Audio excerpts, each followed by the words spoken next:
Aquí estamos de regreso. Estábamos escuchando a Lorena McKennitt, o como se pronuncie en su idioma natal. Creo que es canadiense, aunque parece por su manera de cantar y todo eso que fuera de Irlanda o de Escocia. Vamos a hablar hoy aquí en La Espada de Damocles de los sigilos. Para que usted se dé una idea así de lo que vamos a hablar, son esos símbolos que usted ve en todas las películas de magia, seguramente en los libros de Harry Potter o en las películas, que yo no he visto ninguna por suerte, y también en las de Tolkien, no solo en las películas, sino también que son adaptaciones, sino también en los libros. Es decir, este lenguaje, un lenguaje ideográfico, un lenguaje que tiene que ver con símbolos, que usted los ve ahí y dice, ¿qué cuernos es esto? ¿No? ¿De qué se trata? Bueno, ese lenguaje sirve para plasmar en la realidad, que es lo que vamos a ver hoy, sus deseos. Sirve para que lo que el mago desea básicamente, mago o hechicera o como usted le quiera llamar, porque es indistinto, puede ser hombre o mujer, desea sobre la realidad, sobre el mundo cotidiano, hacer cambios. Entonces se dice que eso es la magia, la voluntad aplicada, es decir, que su voluntad, usted tiene ganas de, no sé, de ser mejor persona, dejar de tener miedo a tal cosa, empezar a hacer tal otra, que venga tal persona a su vida, que le preste atención y se enamore de usted, fulano o fulana, conseguir un trabajo, tener más dinero, todo lo que a usted se le ocurra.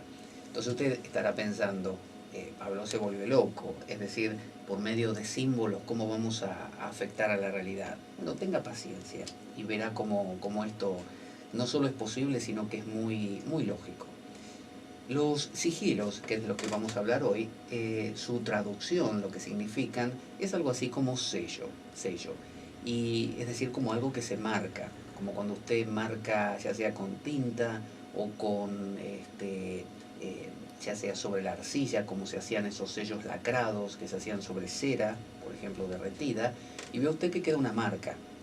Esos sellos normalmente no eran muy largos, es decir, si el fulano que usaba un sello propio tenía que resumirlo en un anillo, por ejemplo, el rey, no podía poner en el anillo, mediante este sello, el rey Enrique VIII determina que todo cuanto tenga esta marca será una realidad patente y todos los que la observen deberán cumplirla al pie de la letra. Es decir, es mucho. Un anillo así implicaría que el rey Enrique VIII más o menos tiene que llevar una carroza detrás para cargarlo.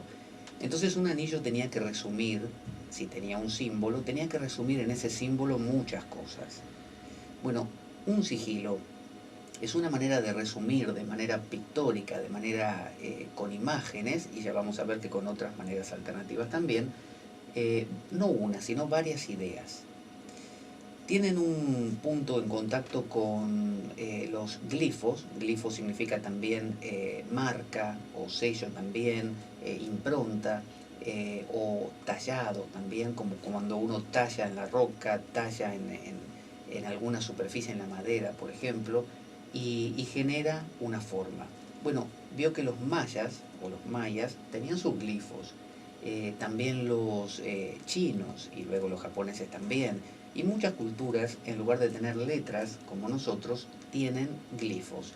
Es decir, que nosotros cuando vemos la letra A, o la letra B, o la C, o la X, o la que fuera, lo único que vemos son unos palitos que se combinan de maneras diferentes y uno dice, bueno, esta es la letra E, por ejemplo, o esta es la Q, y nada más, ahí termina la historia. Pero resulta que para otras culturas sus símbolos significan muchas cosas. En realidad las nuestras también significan muchas cosas. Nuestro alfabeto proviene de o tiene influencias del alfabeto, bueno, no solo griego y todo eso, sino también semita. Y cuando uno ve las 22 letras del alfabeto hebreo, esas 22 letras no nacen de un día para el otro. No es que un tipo se despertó una mañana y dijo, a partir de ahora esta es la X.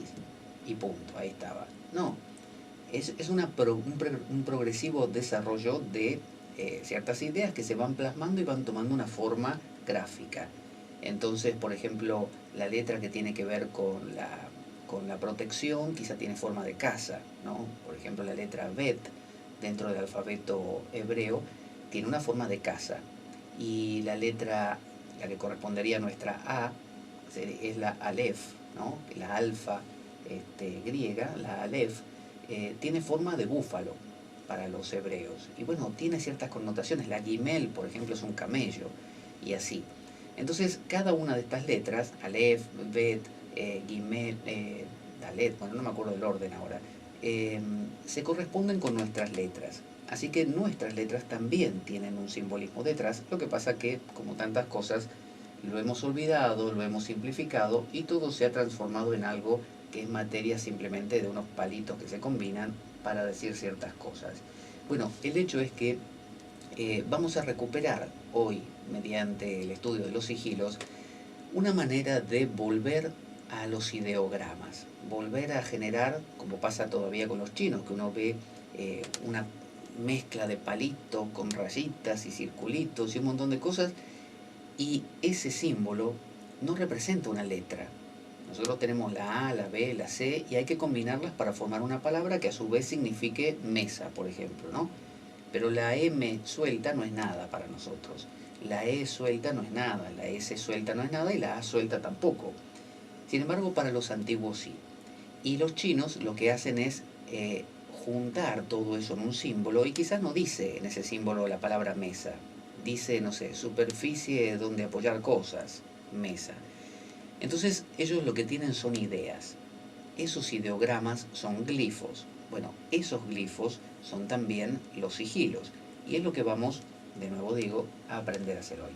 Estos sellos son reintroducidos en el mundo occidental por Austin Osman Spare, que para los que están en el ámbito del ocultismo y de las cosas mágicas es archiconocido. Hemos hablado en algún programa anterior acerca de Aleister Crowley, un programa muy jugoso, muy interesante, que a mucha gente le ha gustado mucho, y Crowley era el mago negro por excelencia. Estamos hablando de gente del siglo XIX y que entraron dentro del siglo XX. Bueno, Austin Osman Spare participó de la gran orden de la Aurora Dorada o la famosa Golden Dawn, que era una logia masónica a la que pertenecía Aleister Crowley, también estaba MacGregor Matters y otros. Edward White, por ejemplo, el creador del tarot White, y que mucha gente llama Rider, pero en realidad Rider es la editorial, quien editó ese tarot. Así que también cuando Crowley se abrió de la Golden Dawn y formó la Astrum Argentum, eh, ahí participó también Austin Osman Spare. Este Austin Osman Spare, un poco difícil de pronunciar a cada rato, no solo pululó por estas logias masónicas, sino que después disintió un poquito y se abrió. Y formó su propia línea, una corriente llamada la Soskia Cultus, que se relacionó muchísimo con lo que es llamado hoy en día la magia del caos, o la magia K, en inglés la magic, en vez de magic con C, magic CK, magic, o magi-K, ¿no? Esa es la magia del caos. Sería largo explicar ahora la magia del caos, pero básicamente se trata de que él se separó de Crowley y de todos estos movimientos porque estos movimientos insistían en mantener rituales y formas que eran muy barrocas, muy engorrosas, muy basadas en la tradición, muy de que había que hacerlo todo tal como se explicaba. Y Austin Hoffman Spare dijo, esto no va para mí, yo necesito hacer cosas que realmente yo las pueda sentir, cosas que para mí sean funcionales.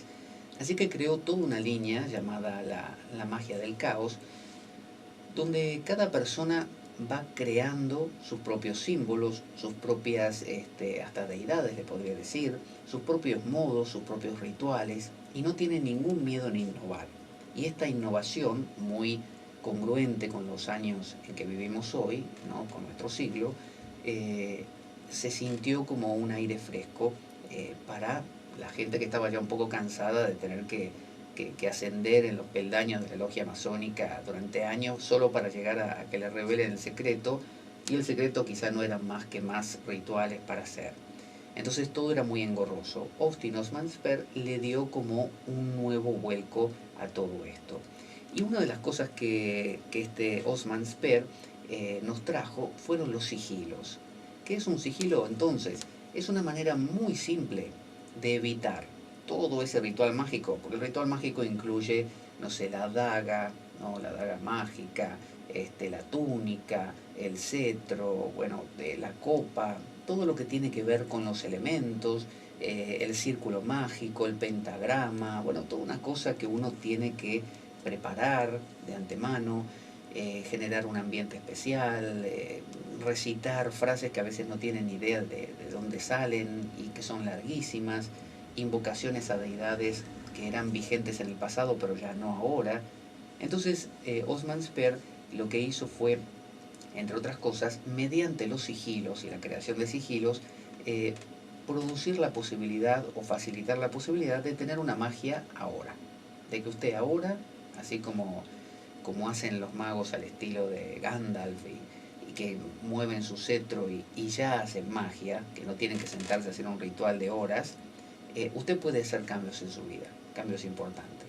Así que bueno, vamos al tema entonces. Todas estas ideas se basan mucho porque eran del siglo XIX, en Freud y en Jung, ¿no? En todas estas ideas del inconsciente colectivo de Jung y del consciente inconsciente de Freud. Usted sabe que en el siglo XIX y luego en el siglo XX también había como una suerte de temor reverencial guión desprecio al inconsciente, eh, y una valoración excesiva del consciente, como que la parte consciente nuestra tiene que ser la que mande, y la parte inconsciente parecía ser como una especie de cajón desastre, de baúl, donde, bueno, se guardan cosas que vaya a saber qué hay, ¿no? Y que da un poquito de miedo.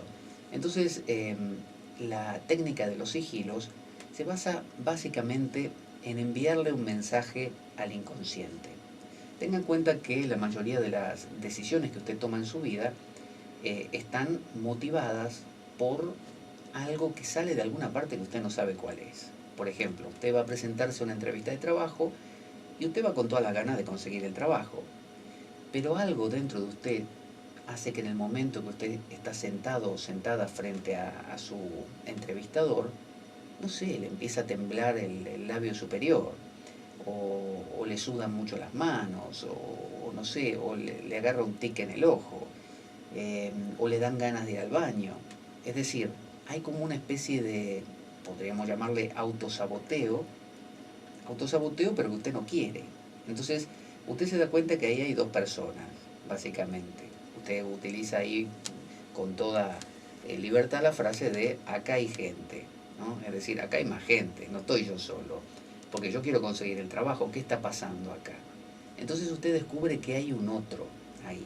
Bueno, ese otro es el inconsciente. En realidad no es un otro, es usted, pero es un usted desconocido, es un usted que toma muchas decisiones, o que inclina la balanza muchas veces, y que hace que usted no encuentre la llave cuando la quiere encontrar, o la encuentre cuando después ya no la quiere encontrar. Hace que a usted le guste una persona que a usted no quería que le gustara, o que no le guste una persona que a usted le encantaría que le guste, y así. Entonces usted dice, acá esto es un sin Dios, ¿eh? Yo no sé qué hacer, porque yo quiero una cosa y después me pasa otra a mí. ¿Viste? Esto es un caos. Justamente, es un caos. Y ahí viene la magia del caos. El propio San Pablo decía eso de que yo no hago el bien que quiero y hago el mal que no quiero, una cosa así, ¿no? Parafraseándolo. Es decir, es humana la intuición y universal y atemporal, la intuición de que siempre que queremos hacer algo, no basta con que querramos conscientemente. Por ejemplo, yo quiero iniciar una dieta y mantenerla, bueno, no me basta con eso, porque hay otras fuerzas ahí, como decir, hay gente acá. Hay cosas que están pasando ahí por debajo del tapete que yo no me entero. Entonces Freud se dio cuenta de esto y lo llamó el inconsciente. Básicamente lo llamó lo inconsciente, no el inconsciente, lo inconsciente. Y él proponía, por ejemplo, mediante la hipnosis, en sus primeros tiempos, después lo dejó, enviar mensajes a ese inconsciente para que, como indicaciones, como inclinaciones, que son las que nos interesan a nosotros, ¿no? Por ejemplo, usted tiene ganas de conseguir ese trabajo y no quiere ni sudar mucho, ni tener el tic del ojo, ni que le den ganas de ir al baño en ese momento, ni que le agarre un ataque de tos. Entonces, ¿qué hace? Bueno, se habla a sí mismo, se envía mensajes a ese inconsciente o subconsciente, como diciéndole así, mira hermano, inconsciente, escúchame, inconsciente, inconsciente, préstame atención. Mira, lo que te voy a decir. Hoy a las 3 tenemos una entrevista de trabajo. Sí, los dos, tenemos una entrevista de trabajo. Y necesito conseguirlo, ¿viste? Porque si no me muero de hambre yo y te cuento que vos también, porque somos el mismo tipo, no sé si te diste cuenta.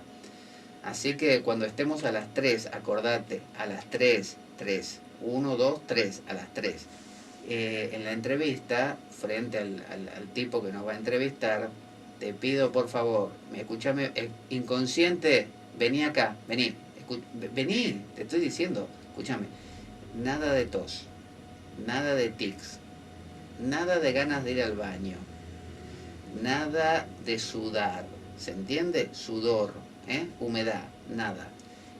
Nada de que se trabe la lengua, no me vengas con cosas raras, nada de olvidarse palabras importantes, y mucha sonrisa, ¿se entiende?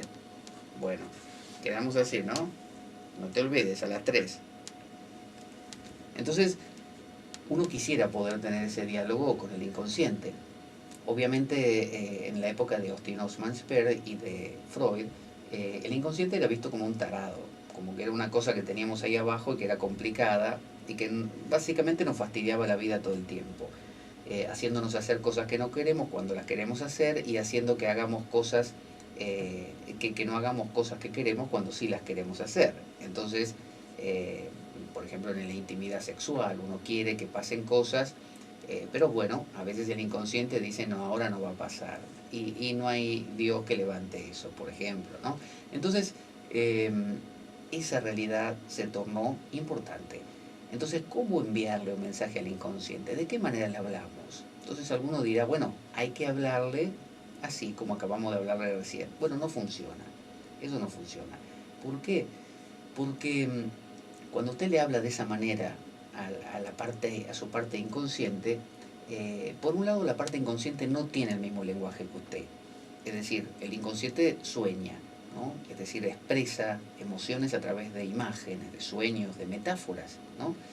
Y de nada vale hablarle a un chino en español si no sabe español. Usted le puede hablar toda la vida y el chino jamás le va a entender, y viceversa. Entonces, ¿qué hay que hacer? Bueno, hablarle en chino. Entonces, el inconsciente descubrió, Austin Osman Spare, tiene su propio lenguaje. ¿Cuál es este lenguaje? Bueno, el lenguaje de los símbolos. Usted no le puede decir al inconsciente que no sude en una entrevista de trabajo en palabras, porque eso lo entiende usted, pero no el inconsciente. Entonces tiene que inventarse algo, y eso es lo que hizo nuestro amigo Osman Spare. Él descubrió que se podían crear lo que él llamó sigilos o sellos. Estos sellos mágicos eran una figura, normalmente dibujada, por ejemplo, en una superficie de papel o lo que usted quiera, hecha con algunos trazos. Ahora le voy a explicar cómo se construye, que luego, una vez que se construye, debe activarse, porque si no de nada vale, y una vez que se activó, es decir, que se mandó al inconsciente, que se sembró, debe desterrarse. Porque parece ser que el consciente es un estorbo. Si usted está insistiendo todo el tiempo, escuchame, inconsciente, inconsciente, a las 3, acordate, a las 3 era. ¿Te acordás lo que te dije hace un ratito de la entrevista? Bueno, lo que te dije, sudor, tos, ¿te acordás, no? A las 3 era inconsciente, a las 3. Si usted utiliza ese método, no le va a funcionar nunca. Porque lo que está haciendo es crear demasiada tensión, por un lado, porque es su desesperación, y usar un lenguaje que no es el de él. Entonces, el sigilo es el lenguaje. Bueno, ¿cómo se construye un sigilo? Bueno, básicamente lo que usted tiene que hacer es clarificar primero cuál es su deseo. Supóngase que usted tiene un deseo X, quiere enamorar a cierta dama, o enamorar a cierto caballero, o quiere, no sé, tener más dinero, mejorar su salud, lo que usted quiera. Usted dirá, ¿qué tiene que ver que te ame alguien con tu propio inconsciente? Bueno, sí tiene que ver, porque si usted cada vez que está en la cercanía de esa persona tiene una serie de actitudes que generan el rechazo en esa persona, porque en el fondo usted piensa que no es digno, por ejemplo, bueno, si usted cambia esos patrones de fondo, va a ser mucho más agradable a esta persona y esa persona se va a interesar más fácilmente en usted. De la misma manera va a propiciar usted conseguir un trabajo, y tener más dinero tiene que ver con lo mismo. Cuanto más amable, no sé, simpático usted sea, entrador, cuanto más demuestre capacidades, más fácilmente la gente va a querer tener relación comercial con usted y probablemente así usted tenga más fácilmente trabajo y gane dinero. Entonces usted tiene que definir primero su deseo. ¿Cuál es su deseo? Una vez que lo tiene, lo escribe en un papel. Y normalmente cuando se escribe lo que luego va a ser un sigilo, uno debe utilizar en estas frases siempre una suerte de fórmula repetida, que tiene que comenzar con yo deseo, o, o bien puede utilizar esta otra, es mi voluntad que, ¿no?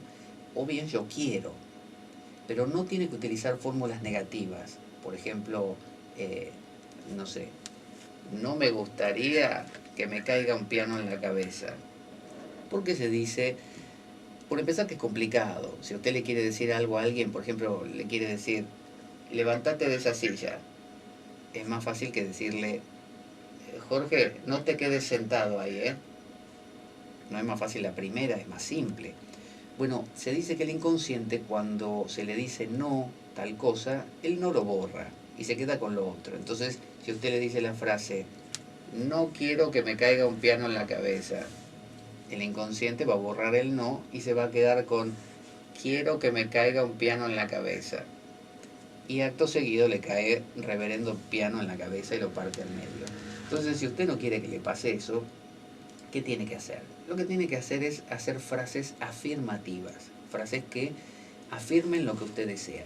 Y ese yo deseo, es mi voluntad o yo quiero, tiene que ver con reconocer que esto viene de usted, que es una intención, ¿no? El mago es aquel que utiliza su voluntad para que ocurran cosas en el mundo. Entonces es mi voluntad, no le estoy pidiendo a un tercero, no es una especie de inconsciente, por favor, si tenés ganas, yo no, tampoco te quiero andar presionando, si tenés ganas, no harías que yo consiga ese trabajo, dale, yo no me ofendo, si no, si es no, es no, no te preocupes, pero por favor, dale, me encantaría.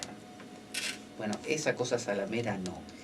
Tiene que ser algo definido, algo concreto. Yo quiero, yo deseo, es mi voluntad. Entonces supongamos que ya lo tiene. Usted tiene una frase, mire, lo voy a hacer yo también aquí en un papel, así podemos hacer el proceso en conjunto.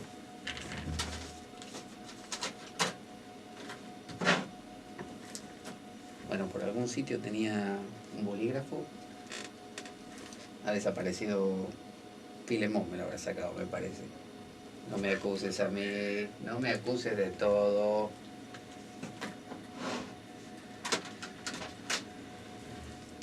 ¿Viste que estaba ahí? Ya me estabas acusando a mí. Te digo. Bueno, Filemón, bueno, uno echa culpa para solucionar problemas. Aquí tengo el bolígrafo. Vamos a hacer de cuenta que vamos a escribir una frase que va a hacer algo de ese trabajo, supóngase. Entonces, pongámosle, es mi voluntad. Entonces ponemos, es mi voluntad conseguir trabajo este mes. Este mes. ¿Por qué pongo este mes? Bueno, porque si usted pone, es mi voluntad conseguir trabajo, el inconsciente va a pensar para sus adentros, este no tiene prisa, se lo voy a dar dentro de 10 años. Entonces, si usted no quiere que le pase eso, bueno, tiene que acotar, definir sus deseos realmente de manera concreta. Por ejemplo, quiero, es mi voluntad que me ame fulanita, ¿no? Entonces usted tiene que poner, es mi voluntad que me ame fulanita ahora, porque si no, el inconsciente va a decir, bueno, en otra vida será.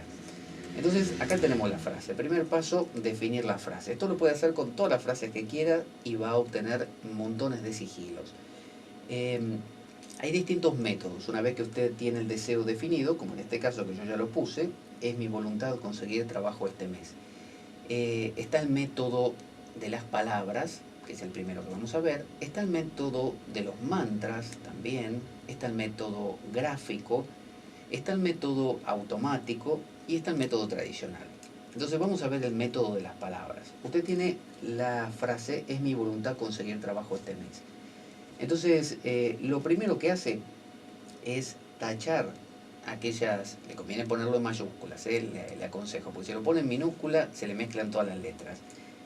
Lo pone en mayúscula y bien legible y tacha aquellas letras que se repiten. Entonces yo voy leyendo, es mi, hasta ahí no se repite nada, voluntad va con V, así que es la primera V que aparece, la O, la L también, la primera vez, hasta que aparece, a ver, es mi voluntad conseguir, bueno, la O ya se repite, la O se repite, la N de conseguir se repite, la S, no se la S sí se repite, perdón, la E también la voy tachando, la G no se repite, la U sí se repite porque en voluntad hay una U, la I se repite, la tacho también, la R es la primera vez que aparece, la dejo, la T se repite, la R la tacho, la A la tacho, la B no la tacho porque es una B larga, entonces es la primera vez que aparece, la A ya está, la J es la primera vez que aparece,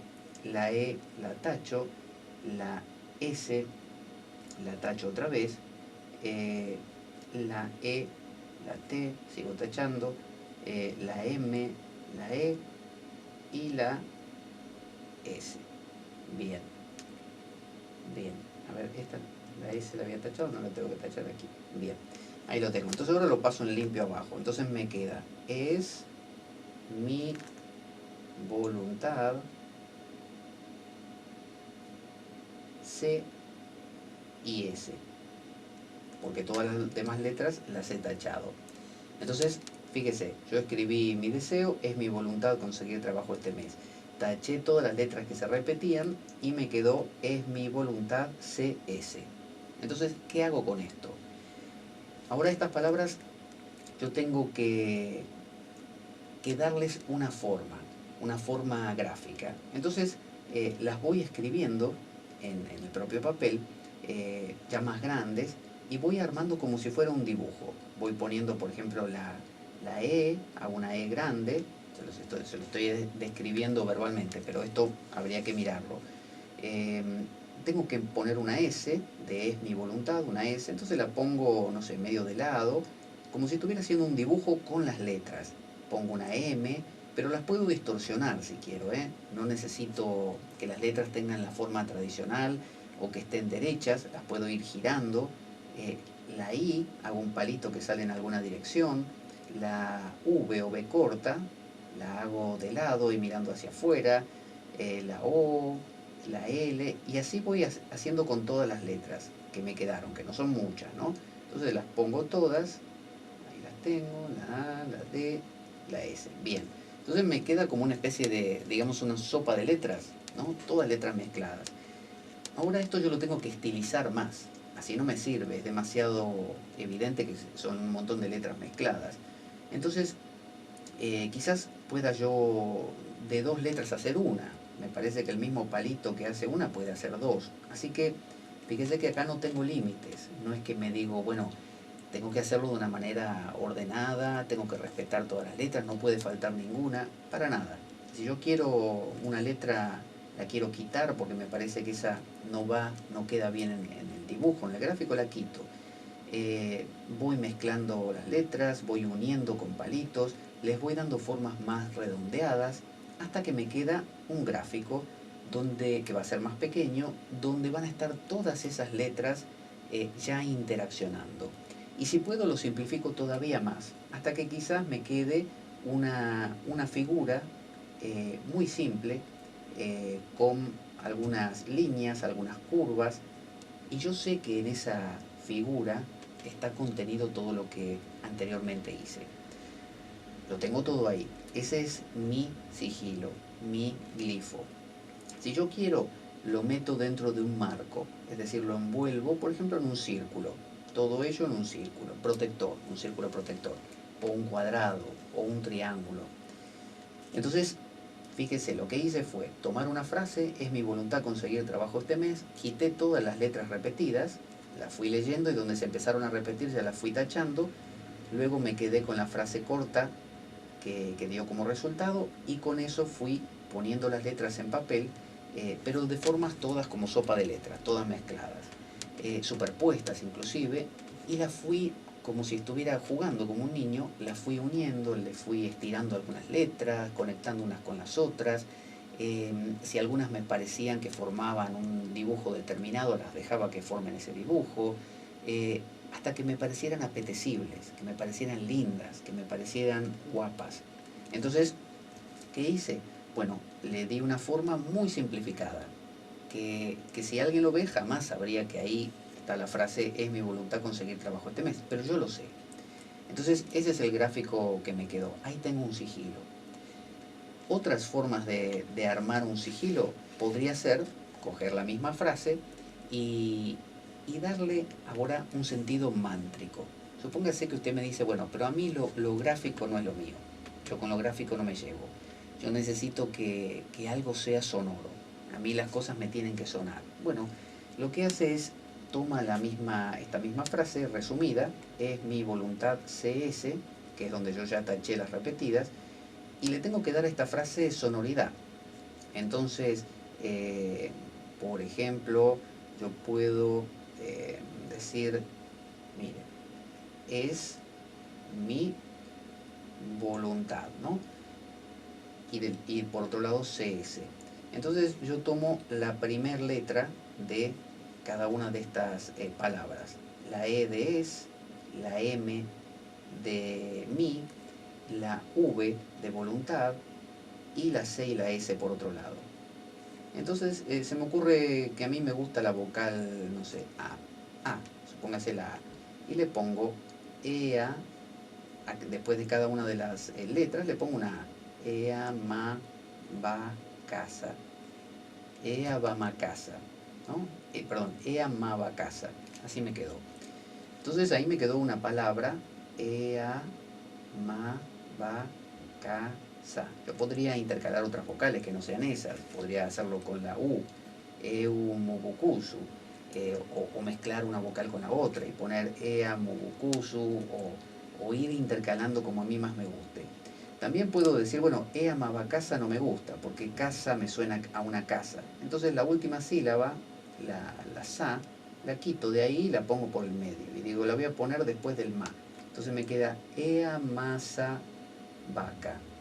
Y digo no, porque me suena a vaca. Entonces la K inicial la voy a poner al principio. Entonces me quedaría caea, masa, va.